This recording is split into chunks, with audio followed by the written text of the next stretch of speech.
Riria agendi kuma mabũrũri matiganĩte ma gĩtarũ kĩa Afrika maracera gũkũ bũrũri-inĩ maheagwo visa kĩharo-inĩ kĩa ndege thutha wa ũkũmba, no rĩu maũndũ maya kũhũtha makĩria thutha wa President Ruto kuuga ũheani wa visa nĩ ũhingaga ũgendi na ũnyitanĩri wa mabũrũri ma gĩtarũ kĩa Afrika, ũguo visa ciagĩrĩire kwanjia gũteanĩrio.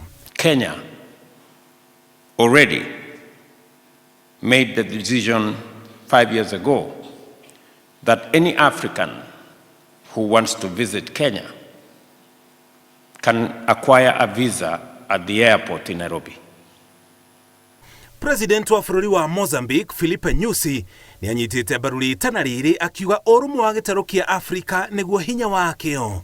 Your Excellency, Mr. President, we are confident that your visit will cement the bonds and the communion of Pan-Africanist ideas which stimulate brotherhood, solidarity, and the spirit of solidarity that unite us.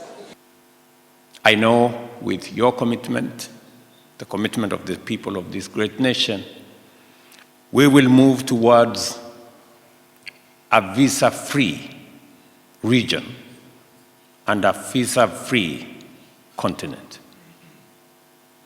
Kuma mwaka twerekeire agendi kuma gĩtarũ kĩa Afrika arĩa maracera gũkũ bũrũri-inĩ maya kũingĩra matarĩ visa angĩkorwo itanya rĩrĩ nĩ rĩgũkinyanĩra. We are currently having a national conversation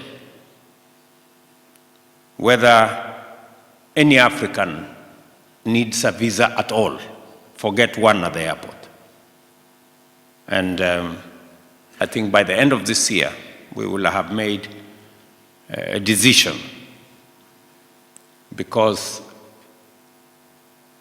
we share history, we share culture, we share destiny, and it is in our place to begin to imagine a continent of brothers and sisters that does not have the limitations of barriers and boundaries and bureaucracy that impedes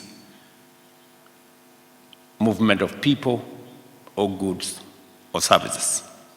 Kĩndĩcĩra rĩa kĩbũrũri-inĩ wa Mozambique rĩa thikũ igĩrĩ, President Ruto na President Philippe wa bũrũri ũcio nĩ mekanĩrĩire kĩrore ngirimiti 8 cia ũnyitanĩri iria ihutanĩtie na ũtaaramu wa kĩwatho, gĩthomo, wonjoria, ũtegi wa thamaki gatagatĩ ka mangĩ. Bũrũri wa Mozambique ũrĩ andũ milioni 40, rĩrĩ Kenya ĩrĩ andũ milioni 50, no tũgũraga indo nyingĩ kuma Mozambique ũkĩringithania na iria twendagia kuo. Ngĩribotera Inooro TV, njĩtagwo Mũriũki wa Mũcoki.